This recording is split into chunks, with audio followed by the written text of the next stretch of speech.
Good morning, student. Welcome to your online classes. Let's start with the computer science class.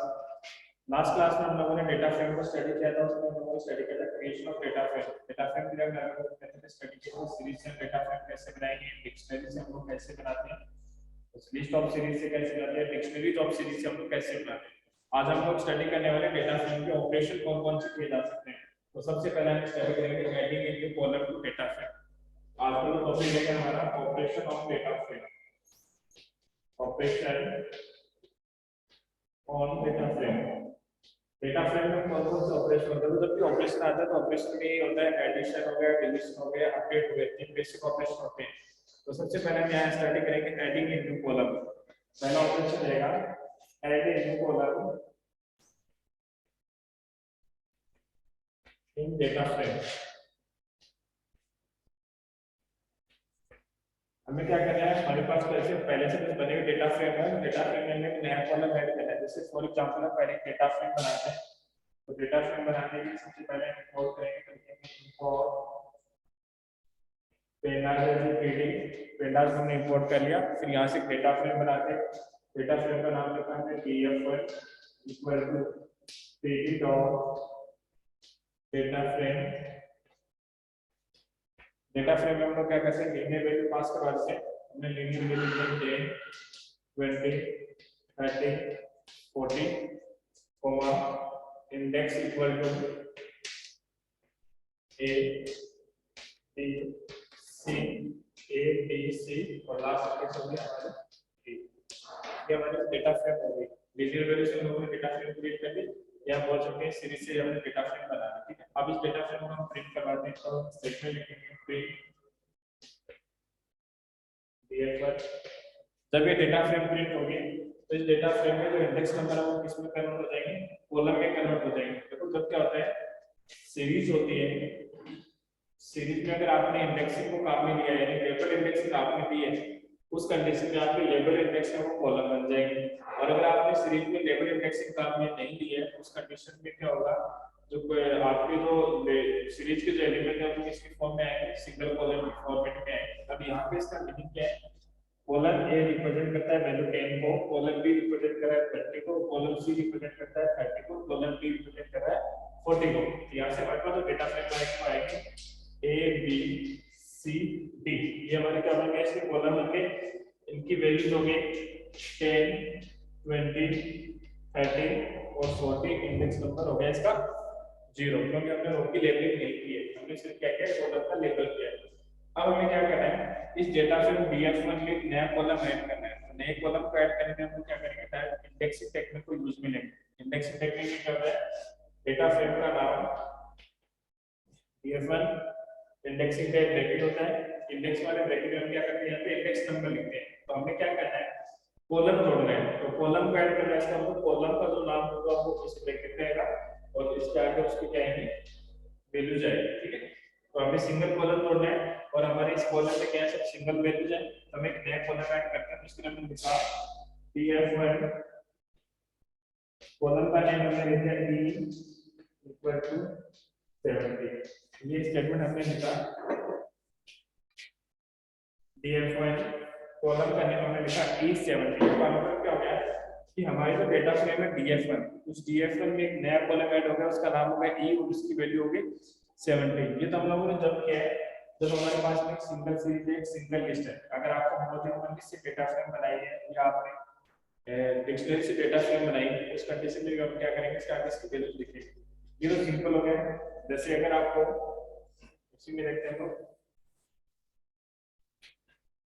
अगर आपने data frame में वो list of dictionary से बनाई है, लिस्ट ऑफ डिक्शनरी से अगर आप डेटा फ्रेम बनाई है, तो सबसे पहले क्या करें, डिक्शनरी बना लें। डिक्शनरी में हो गया हमारी e, इसकी वैल्यू हमने रखी 10 20 30 और 40। ठीक है, ये तो मैं डिक्शनरी लेंगे। फिर उसके बाद में क्या है, b, सेकंड की होगी हमारी b, इसकी वैल्यूज हमने रखी है 50 60 70। इसी तरीके से हमारे पास नेक्स्ट है c, इसकी वैल्यू हमने रखी 80 90 और 100। ये हमारी क्या होगी, यहाँ से डिक्शनरी बन गई। डिक्शनरी में की होगी, ये उसकी वैल्यूज होगी, अगेन की वैल्यूज, अगेन की और वैल्यूज होगा। इसको हम कन्वर्ट करते हैं डेटा फ्रेम में। तब हम क्या लिखेंगे, df1 equal to pd dot data frame DICT मान को हम लोगों ने किस में बना दिया, डेटा फ्रेम में बना दिया। अब इसको जब प्रिंट करवाएंगे तो स्टेटमेंट लिखेंगे प्रिंट df1। जब ये df1 प्रिंट होगा तो इसका स्ट्रक्चर कैसा होगा, देखो जब डिक्शनरी होगी उस कंडीशन में की कन्वर्ट हो जाते हैं कॉलम में, यानी जो की का वैल्यू होगी वो क्या बन जाएगा, उसका डिक्शनरी का कॉलम बन जाएगा। तो इसका कॉलम हो गया ए, यहाँ से नेक्स्ट कॉलम हो गया बी, नेक्स्ट कॉलम हो गया सी। अब देखो ये जो वैल्यूज है ये सारी वैल्यूज किसकी हैं, की। इसका मतलब एक ही कॉलम में आएंगे सारे, तो एक की वैल्यूज होगी 10 20 30 40। ये अगेन बी की वैल्यू है, बी की वैल्यू क्या हमारे पास है 15 70। अगेन हमारे पास ये की वैल्यू है 80 90 100। ये वैल्यू होगी 80 90 और 100। ये हमारी डिक्शनरी से क्या बना दी, डेटा फ्रेम बना दी। अब हमें क्या करना है, इंडेक्सिंग देंगे। कॉलम के इंडेक्स हमारे पास ऑलरेडी है, रो के इंडेक्स नंबर है नहीं, तो नहीं है। इस कंडीशन में हम क्या करेंगे, डिफॉल्ट इंडेक्स कहां मिलेंगे, इसका इंडेक्स नंबर 0 1 2 3। अब देखो इस डेटा फ्रेम में क्या कुछ वैल्यू मिसिंग है, कुछ वैल्यू मिसिंग है। देखो ये इसकी वैल्यू होगी, ये इसकी वैल्यू, ये इसकी वैल्यू, इस की वैल्यू मिसिंग है। जो वैल्यू मिसिंग है उसको रिप्रेजेंट करते हैं nn। तो यहां लिखेंगे nn nn, ठीक है। ये तो क्या, अब हमें क्या करना है, ये हमारी जो डेटा फ्रेम है वो क्या है, df1 है। डेटा फ्रेम में इसने कहा है कि आपको एक कॉलम ऐड करना है d, और उसकी वैल्यू अगर आपको दे दी उसको, उसने वैल्यू दी आपको 70 90 और 100, ये वैल्यूज आपको दी है। तो इसमें उसने कहा है कि आपके पास ऑलरेडी एक डेटा फ्रेम है df1, उसका स्ट्रक्चर या उसका डायरेक्टली आपको टेबल दे देगा आपको, या उसका कोड दे देगा यहां से, ठीक है। टेबल देगा तो आपको उसको इस फॉर्मेट में कन्वर्ट करना है।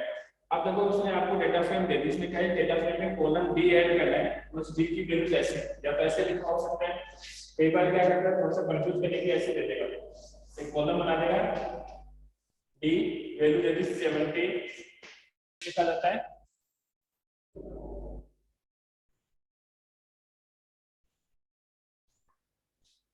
जब भी इंडेक्स में कैरेक्टर आएंगे तो उस कंडीशन में हमेशा हमको किस में लिखा जाएगा, सिंगल कोट में लिखा जाएगा। तो ये हमारा कॉलम हो गया डी।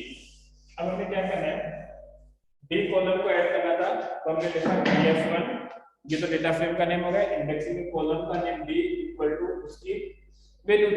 इसकी वैल्यूज क्या क्या करेंगे, 70 90 और 100। इसकी वैल्यूज हम डायरेक्ट लिखेंगे 70 90 और 100। इस स्टेटमेंट का मीनिंग क्या हुआ, आपके डेटा फ्रेम df1 में एक नया कॉलम ऐड हो गया, उसकी वैल्यू चाहिए होगी। अब क्या होगी, डेटा फ्रेम में चेंज हो गया, नया कॉलम ऐड होता है, डेटा फ्रेम चेंज होगी, उसको हम क्या करेंगे, प्रिंट करवाएंगे। अगेन हम इसको प्रिंट करवाना होगा, तो हम लिखेंगे प्रिंट df1। जब हम इसको प्रिंट करवाएंगे तो हमारे डेटा फ्रेम में नया कॉलम ऐड होगा, तो हमारे डेटा फ्रेम के फॉर्मेट में आएगा column a b c, a b c already थे हमारे पास, d हमने ऐड कर दिया, एक नया कॉलम ऐड हो गया d। एक की वैल्यू एक के नीचे आ गई, तो 10 20 30 40। कॉलम डी की वैल्यू है 50 60 70, एक मिसिंग है, तो मिसिंग को हम रिप्रेजेंट कर देंगे nn। कॉलम सी की वैल्यू हमारे पास में 80 90 100, आगे एक वैल्यू मिसिंग है, उसको हम रिप्रेजेंट कर देंगे nn से। और कॉलम डी हमने जो ऐड किया उसकी वैल्यूज क्या है, 70 90 और 100। ये हो गया 70 90 100, एक फिर मिसिंग आएगी इसमें, तो उसको हम रिप्रेजेंट करेंगे nn से। ये हमारे रिजल्ट का डेटा फ्रेम, ठीक है। ये हो गया adding in new column in data frame. अब क्वेश्चन कैसे आता है, क्वेश्चन में क्या होगा, आपको डेटा फ्रेम टेबल की फॉर्मेट में देता है, ऐसे आपको डेटा फ्रेम देगा वो टेबल की फॉर्मेट में। अब डेटा फ्रेम में क्या करेगा, पहले से आपसे दूसरे क्वेश्चन ने पूछा write down the Python code to create the data frame. इस टेबल को हमें किस में कन्वर्ट करना है, डेटा फ्रेम में कन्वर्ट करना है। जब भी आपको टेबल फॉर्मेट में डाटा दो उसको डेटा फ्रेम में कन्वर्ट करना हो, उस कंडीशन में क्या करेंगे, ये वाला मेथड काम लेना है, डिक्शनरी वाला। सबसे इजी मेथड है। क्योंकि जो कॉलम का नेम होगा, कॉलम का नेम बन जाएगा डिक्शनरी की कीज और बाकी सारी क्या बन जाएगी उसकी वैल्यूज। इस तरीके से हम लोग इसको डेटा फ्रेम में कन्वर्ट करेंगे। फिर उसके बाद में आप क्या करेंगे, इस तरीके से या तो ऐसे लिखा होगा कि जो add in new column in data frame और उसकी वैल्यू दे देगा इस वाले फॉर्मेट में, या आपको इस टेबल फॉर्मेट में गिवन होगा इस कंडीशन दोनों किस तरीके से लिखना है। कोड लिखने के लिए क्या करना है, ऐसा नहीं है कि जैसे पहले वाले क्वेश्चन में उसने आपसे डेटा फ्रेम क्रिएशन पूछ लिया, आपने डेटा फ्रेम बनाने का कोड लिख दिया। यहाँ पे इस क्वेश्चन के फर्स्ट पोर्शन में सिर्फ इसने आपसे इतना ही पूछा है कि create about data in data frame, आपने बना दिया। सेकंड पोर्शन में उसने पूछ दिया आपको कि add a new column in data frame, तो इसका मतलब ये नहीं है कि आप लास्ट वाला ये लिख दोगे। इतना लिखने का मतलब उसमें नंबर नहीं देगा, क्योंकि उसने सेकंड क्वेश्चन में आपको पूछा था, इसका मतलब स्टार्टिंग से आपको वापस पूरा यहाँ तक का लिखना है और लिखने के बाद में आपको दोनों डेटा फ्रेम बना के दिखानी है। पहले यहाँ से यहाँ तक डेटा फ्रेम आएगी, उसके बाद में आपने कॉलम जो ऐड किया उसके बाद में डेटा फ्रेम में क्या चेंज हुआ वो वाली डेटा फ्रेम, दोनों आपको बना के दिखानी है। ठीक है, और इंडेक्स 0 1 2 आगे ये तो है ऐड न्यू कॉलम में डेटा फ्रेम। अब क्या करते हैं, अभी तक हमने कॉलम ऐड कर लिया, अब हम एक रो को ऐड करेंगे। तो रो को ऐड कैसे करते हैं उसको देखते हैं। नेक्स्ट है एडिंग ए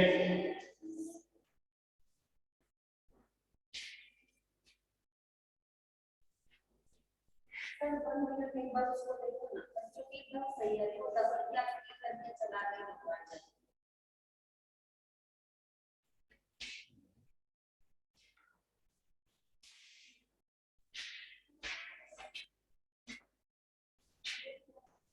नेक्स्ट है adding a new row in data frame.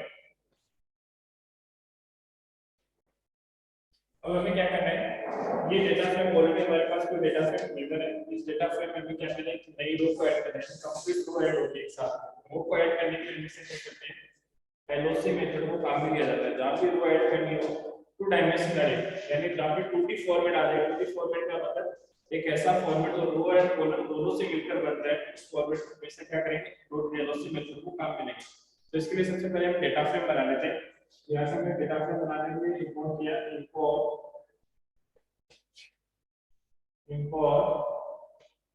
pandas as a pd, ये हमने क्या किया, pandas में इंपोर्ट कर लिया। अब हम क्या करेंगे, यहाँ से डिक्शनरी बनाते हैं।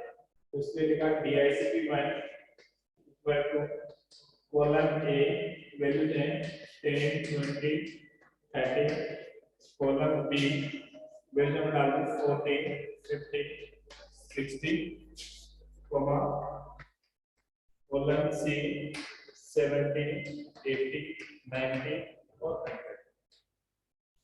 ये हम लोगों ने क्या बनाया, यहाँ से डिक्शनरी क्रिएट कर दी। इस डिक्शनरी को हम बनाते हैं डेटा फ्रेम में। तब हमने लिखा df1 equal to pd dot data frame inside parameter pass कर दिया dict1। ये हमारा डेटा फ्रेम बन गया df1। इसको हम प्रिंट करवाएंगे, तब लिखेंगे प्रिंट df1। इस वाले चैप्टर में जहां भी आप कोई भी काम करोगे ना, कोई भी प्रोग्रामिंग आएगी, उस प्रोग्रामिंग में यहाँ तक आप कोड सोचोगे फिक्स रहेगा। बस चेंज क्या होगा, कई बार आपको बोलेगा डिक्शनरी से डेटा फ्रेम बनाओ, कई बार बोलेगा लिस्ट से डेटा फ्रेम बनाओ, कई बार ये आपको किसी को सीरीज ऑफ डिक्शनरी से डेटा फ्रेम बनाओ। तो यहाँ तक का काम सेम रहेगा। इसके बाद में आपको क्वेश्चन में देखना है, क्वेश्चन में इसने पूछा क्या है, इसने कहा है कि एक नई रो को ऐड करना है। नई रो को हमें क्या करना है, डेटा फ्रेम में ऐड करना है। जब मैं इसको यहाँ से प्रिंट करूंगा तो मेरे पास डेटा फ्रेम क्या होगी, कॉलम ए बी सी, ये 3 कॉलम हो गए। इनकी वैल्यू है मेरे पास में 10 20 30, इसकी वैल्यू है 40 50 60, इसकी वैल्यू है मेरे पास 70 80 90 और 100। ठीक है, ये डेटा फ्रेम है। इस डेटा फ्रेम में दोनों वैल्यू मिसिंग है, दोनों वैल्यू मिसिंग है, दोनों को रिप्रेजेंट कर देंगे nn और nn। अब देखो हमारे पास क्या है, कॉलम के लेबल है एबीसी, लेकिन रो के लेबल नहीं, तो रो का बाय डिफॉल्ट लेबल होगा 0 1 2 3। ठीक है, अब हमें क्या करना है, इस डेटा फ्रेम में एक नई रो ऐड करनी। तो नई रो कहाँ ऐड होगी, यहाँ ऐड होगी। लेकिन हमारे पास जो इंडेक्स है वो क्या है, डिफॉल्ट इंडेक्स है। अगर आप चाहो तो इनको लेबल इंडेक्स में कन्वर्ट कर लो। लेबल इंडेक्स में जब कन्वर्ट करेंगे तो यहाँ क्या लिखेंगे, कोमा इंडेक्स इक्वल टू देखो अगर आप इसी को यहाँ तक आपने डेटा फ्रेम बना ली, अब यहाँ पे अगर आप लेबल इंडेक्स देना चाहो तो यहाँ पे क्या लिखेंगे, DICT1 coma index equal to, मैंने लिखा x y z, इसके लिए लिखा p और इसके लिए लिख दिया मैंने q। ये क्या हो गया, लेबल इंडेक्स हो गया। आगे समझ में? ये तो हमने पहले से बना रखी डिक्शनरी के थ्रू, ये तो हमारी डिक्शनरी होगी, तो यहाँ तो हमें लेबल की जरूरत नहीं है, यहाँ तो कोई रिक्वायरमेंट नहीं लेबल की। इस डिक्शनरी को मैंने डेटा फ्रेम में बना दिया, तो मैंने लिखा क्रेडिट और डेटा फ्रेम DICT करते हैं। DICT1 किसमें क्रिएट होगी, डेटा फ्रेम में, कोमा इंडेक्स, इंडेक्स का मतलब किसके इंडेक्स होगी, कॉलम के इंडेक्स तो ऑलरेडी है हमारे पास, इंडेक्स किसके देने हमें रो के, तो हमने लिखा इंडेक्स इक्वल टू, इसको लेबल कर दिया x y z p और नेक्स्ट सॉरी p तक नहीं हमारे पास, तो यहाँ से हमने लेबल कर दिया। ठीक है, अब इनके इंडेक्स नंबर क्या हो गए, इनके इंडेक्स नंबर हो गए x y z और p। अब आपको एक नई रो ऐड करनी है, तो नई रो ऐड करने के लिए हम लिखेंगे डॉट एलओसी, सिस्टम लिखेंगे df1 डॉट एलओसी। अब आपको क्या होगा, वो रो का नेम और उसकी वैल्यू दोनों गिवन होगी। तो रो का अगर नेम गिवन है, जैसे इसने कहा है रो का नेम q है और उसकी वैल्यू दे दी आपको 10 10 10, इसमें वैल्यू दी है, इसका मतलब क्या है, आपको एक नेम रो है, उसका नेम है q, यानी उसका लेबल इंडेक्स है q और उसकी वैल्यू है 10 10, इनको ऐड करना है, सिंपल है। df1.loc, loc में इंडेक्सिंग लगेगा, यहाँ पे रो का नेम इक्वल टू उसकी वैल्यू। ठीक है, तो यहाँ से क्या होगा, डेटा फ्रेम में रो ऐड होगी, इसका नेम हो गया q और इसको हम प्रिंट करवा रहे हैं, तो हम लिखेंगे प्रिंट df1। जब हम इसको प्रिंट करवाएंगे तो हमारी डेटा फ्रेम हो, जब नई डेटा फ्रेम में होगी उसमें रो ऐड होगी q, उसकी वैल्यू है 10 10 10, तो ये हो गया वैकेंसी डेटा फ्रेम। अगर बाय डिफॉल्ट हो, ये आपके पास लेबल इंडेक्स नहीं है, बस इतना ही कोड है हमारे पास, ठीक है, तो उस कंडीशन में इनके इंडेक्स नंबर क्या होंगे, 0 1 2 3, ये इंडेक्स नंबर होगा, तो आपको जो रो देगा उसमें उसका लेबल इंडेक्स देगा साथ में। यहाँ से जो क्वेश्चन में जो रो ऐड करनी है आपको, उसका या तो index number given, index number तो आपको कंपल्सरी देगा ही देगा, क्योंकि बिना इंडेक्स नंबर के तो कुछ ऐड होगा नहीं। तो इंडेक्स नंबर कौन सा होगा, या अगर इसने डिफॉल्ट काम लिया तो 4 हो जाएगा, तो 4 होगा, तो यहाँ पे हम लिखेंगे 4 इक्वल टू उसकी वैल्यू, और अगर उसने आपको लेबल इंडेक्स दिया तो लेबल इंडेक्स का ब्रैकेट में लिख देगा, आगे उसकी वैल्यू हो जाएगी। आगे बस ये सारे क्वेश्चन ऐसे डायरेक्ट नहीं पूछेगा आपसे, एक टेबल के फॉर्मेट में पूछेगा, एक टेबल गिवन होगी, उस टेबल पे हमें अप्लाई करना है, तो टेबल में क्या होगा, रो के भी इंडेक्स होंगे हमारे पास, कॉलम के भी इंडेक्स होंगे और उनकी वैल्यूज भी होंगी, उस कंडीशन में हमें इसको लगाना है। मैंने एक पेपर भेजा था आपको, ग्रुप में उसमें एक क्वेश्चन है, उसको सोल्व करते हैं इसके, ठीक है।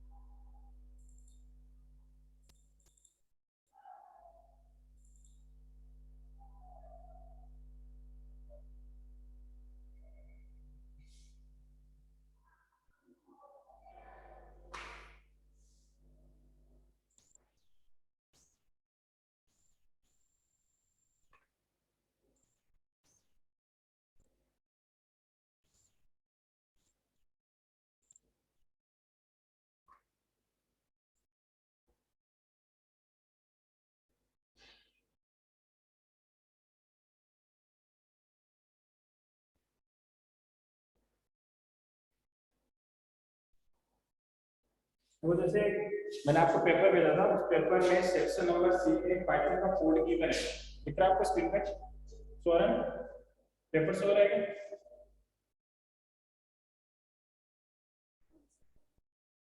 क्वेश्चन सेक्शन नंबर सी में फर्स्ट क्वेश्चन,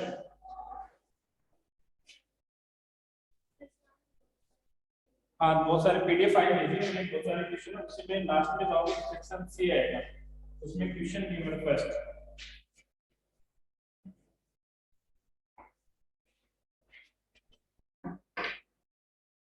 नहीं सो रहा तो अब देख लो बोर्ड पे क्या लिखा है, सेक्शन सी में कोड गिवन है, कोड में लिखा है import pandas as a pd फिर स्टेटमेंट गिवन है result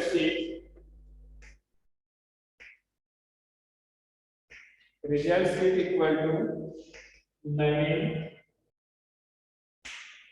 colon PD dot series values given है 90 91 97 90 91 97 ये पहला। फिर उसके बाद में कोमा लगा के लिखा हुआ है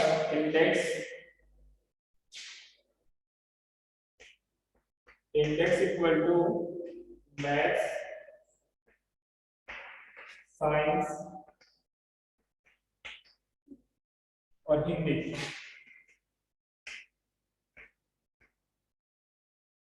फिर इसने आगे लिखा कोमा, फिर वापस लिखा है हमारा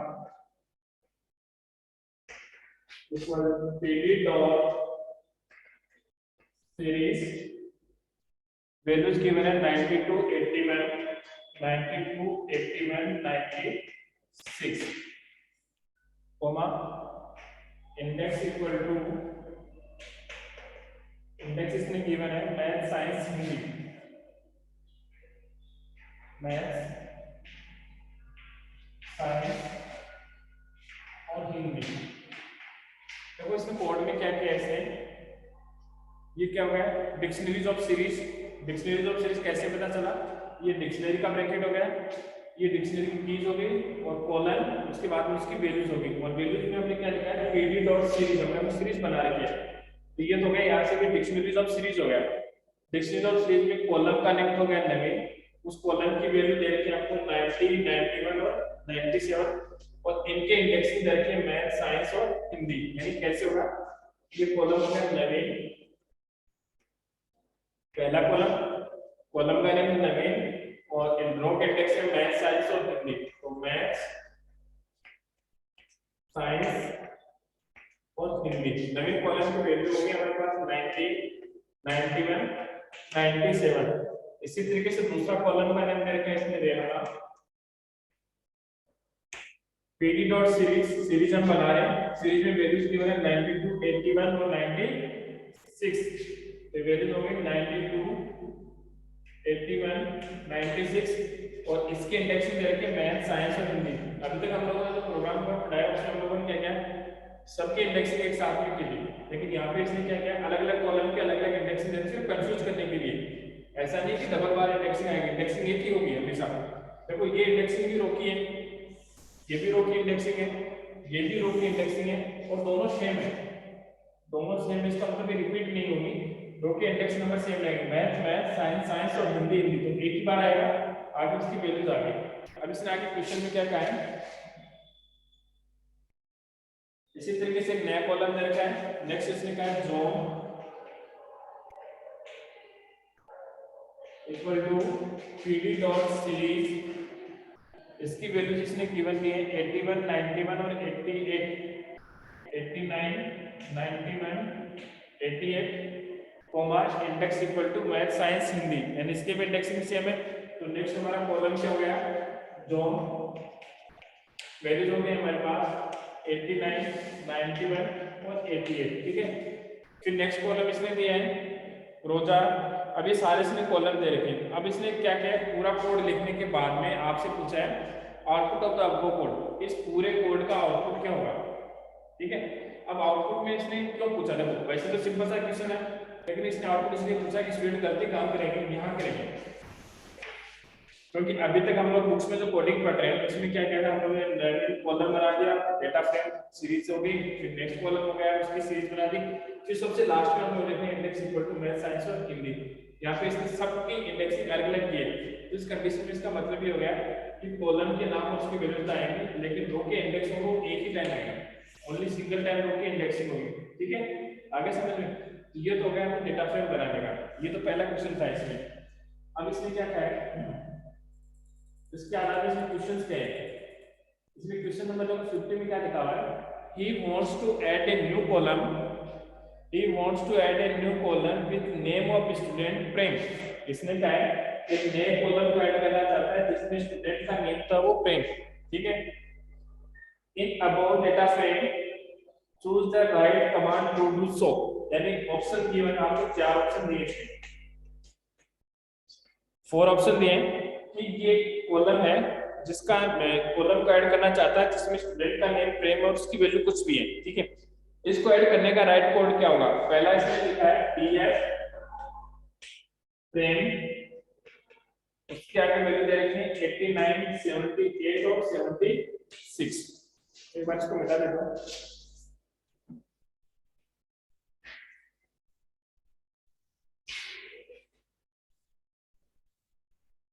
देखो इसमें जो डेटा फ्रेम बनाई है, डेटा फ्रेम का स्ट्रक्चर है, कॉलम का नेम है नवीन, रेहाना, जो,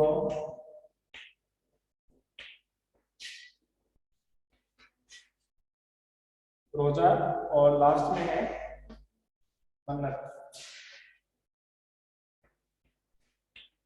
इसकी वैल्यू दे रखी है 90, 91, 97, 90, 91, 97। सेकंड की वैल्यू दे रखी है आपको 92, 91, सॉरी 81, 96, फिर दिया 89, 91, 88, नेक्स्ट वैल्यू होगी 81, 71, 67, 94, 95 और 99। ये तो वैल्यूज होगी। हर बार इसने क्या किया है, इस कॉलम के भी इंडेक्स दिए हैं, इस कॉलम के भी इंडेक्स अलग से दिए, इस कॉलम के सबके इंडेक्स अलग अलग दिए, तो इंडेक्स सबकी सेम रहेगी। तो इंडेक्स में क्या रहेगा? मैथ्स, साइंस और हिंदी। देखो इस पेपर में इसने क्या किया है, आपको डेटा फ्रेम की टेबल दे दी, आउटपुट टेबल दे दी, लेकिन कई बार क्या होगा आपको टेबल नहीं गिवन होती, वो आपको डिजाइन करनी पड़ती है, उसका आउटपुट टेबल इस तरीके से बनानी। अब इसने पहला क्वेश्चन इसमें कहा है, एक स्टूडेंट है, इसने कहा है he want to add a new column with name of student Prem, यानी स्टूडेंट का नेम क्या है? ये प्रेम, ये सारे स्टूडेंट्स के नेम है, तो इस तरीके से स्टूडेंट्स का नेम हो गया प्रेम। अब उसको ऐड करने का सही पाइथन कोड क्या होगा? तो इसने पहले ऑप्शन में लिखा है कैपिटल डीएफ, इनसाइड ब्रैकेट इसमें लिखा है प्रेम इक्वल टू 89, 78, 76। दूसरा इसने ऑप्शन दिया है, उसमें लिखा है डीएफ स्मॉल लेटर में डीएफ प्रेम और उसके आगे सेम वैल्यू है, ठीक है, ये वैल्यू सारी सेम है। फिर तीसरा इसने लिखा है डीएफ, फिर अगेन इसने कैपिटल में लिखा है, फिर इसने लिखा है प्रेम है, क्या हुआ? तीसरा इसने ऑप्शन दिया डीएफ प्रेम और सेम वैल्यू जिसके आगे, और चौथा ऑप्शन इसने दिया है, उसमें लिखा है डीएफ नेम, डीएफ नेम और उसके आगे सारी वैल्यूज है। अब हमें क्या है, जब ये इस डेटा फ्रेम को क्रिएट किया था लोगों ने, तो डेटा फ्रेम का नाम देखो किसमें लिखा हुआ है, डेटा फ्रेम का नाम लिखा हुआ है कैपिटल में। क्वेश्चन में देखो डेटा फ्रेम ऐसे लिखा हुआ है, डीएफ लिखा हुआ है ना, कैपिटल प्रिंट डीएफ स्टेटमेंट देखो उसमें लिखा हुआ डीएफ, और प्रिंट डीएफ से ऊपर लिखा हुआ DF equal to PD dot data frame result sheet, इसमें डेटा फ्रेम का नाम लिखा हुआ कैपिटल में।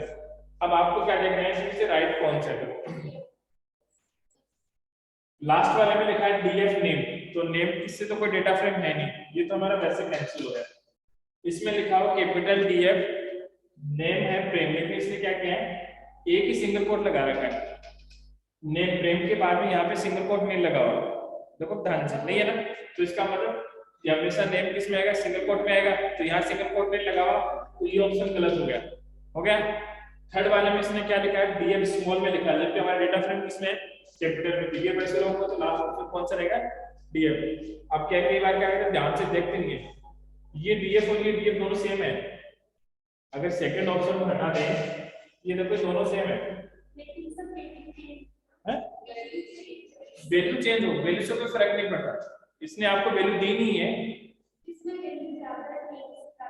कौन से वाले में? थर्ड वाले में ज्यादा था, लेकिन कई बार स्टूडेंट गलतियां कर जाते हैं, वो देखते नहीं कि यहाँ पे इसने सिंगल कोट में लिखा और यहाँ पे इसने एक ही लगाई, इसने लगाई नहीं है,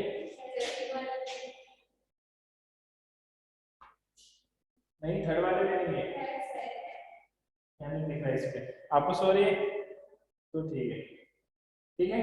उसके बाद में इसने अगला क्वेश्चन इसमें कहा 51 में he wants to set all the values to zero in data frame। अब इन सारी वैल्यूज को जीरो बनाना है। ये जो कंप्लीट डेटा फ्रेम है, इस डेटा फ्रेम में जितने भी कॉलम है इन सब की वैल्यूज को जीरो करना है। ये भी जीरो होगा, ये सारी वैल्यू जीरो, ये भी जीरो, ये भी जीरो, सबको जीरो करना है। उसके लिए वो कौन सा स्टेटमेंट लिखेगा? आपके एग्जाम में क्वेश्चन ऐसे आएंगे मल्टीपल चॉइस के। अब देखो इसने कोड क्या दे रखा है। पहला लिखा है ऑप्शन दिया है df इक्वल टू 0।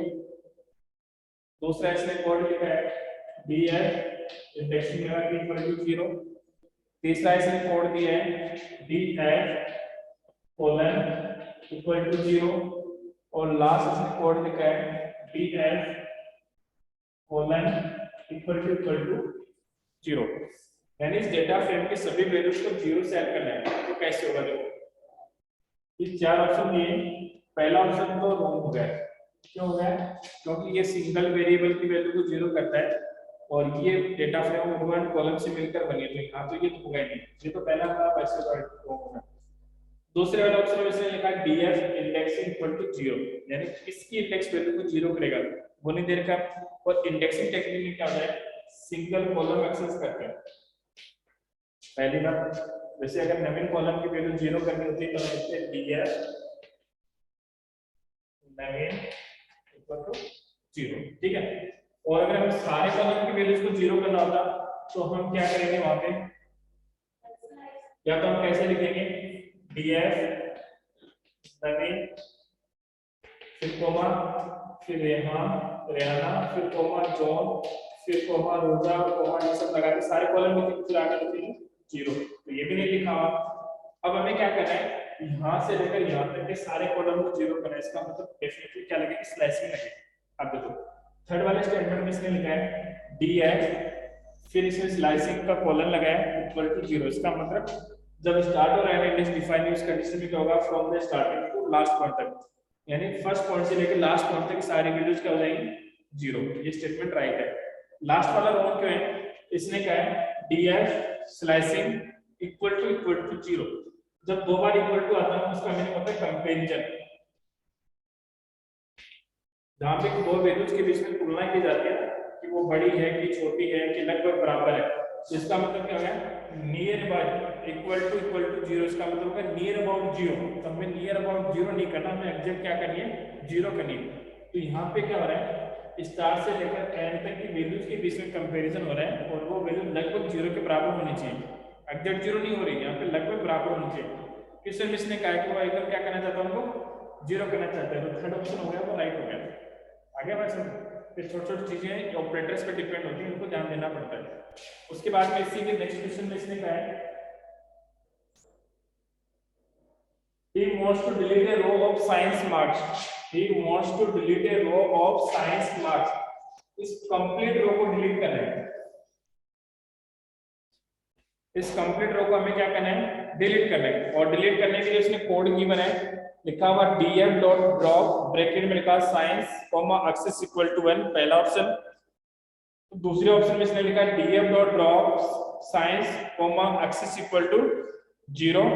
तीसरे में इसने लिखा df dot drop science axis equal to -1 और लास्ट वाले में लिखा df science axis equal to 0। अब देखो ऑप्शन में इसने घुमा दिया। अब हमें पता है चार ऑप्शन देख के पता चलेगा df और ड्रॉप तो लगेगा, ब्रैकेट में साइंस आएगा। अब आगे वाली वैल्यूज में ध्यान देना, df dot drop science axis equal to 0। अब यहाँ गया गेम सारा। एक्सिस इक्वल टू 0 किसके लिए काम लेते हैं? रो के लिए। एक्सिस इक्वल टू 1 किसके लिए काम होता है? कॉलम के लिए। और एक्सिस इक्वल टू 1 माइनस 1 ये तो होता ही नहीं है, ये तो कोई ऑप्शन नहीं होता। और एक्सिस इक्वल टू 0 ये वापस वही चीज आ गई। इक्वल टू का मतलब लगभग 0, तो लगभग 0 तो होती नहीं। अगर ओके इंडेक्सिंग होगी तो एग्जैक्ट 0 होगी या एग्जैक्ट 1 होगी, इन दोनों के बीच की या इन दोनों से पहले कुछ नहीं होगा। ऐसे में तो -0.45 ये तो हमारे पास पॉसिबल नहीं है। नियर अबाउट 0 का मतलब तो ये होगा ना। तो ये दोनों ऑप्शन हमारे लास्ट वाले वैसे कैंसिल हो गए। अब इसमें से ध्यान देना है कि रो कौन से होंगे, कॉलम कौन सा होगा। तो एक्सिस इक्वल टू 0 का मतलब रो और एक्सिस 1 इक्वल टू मतलब कॉलम, ठीक है। आगे समझ, तो सेकंड फर्स्ट ऑप्शन है, सॉरी सेकंड ऑप्शन हमारा क्या होगा, राइट ऑप्शन होगा, ठीक है। इसके आगे क्वेश्चन अपन नेक्स्ट क्लास में करते हैं।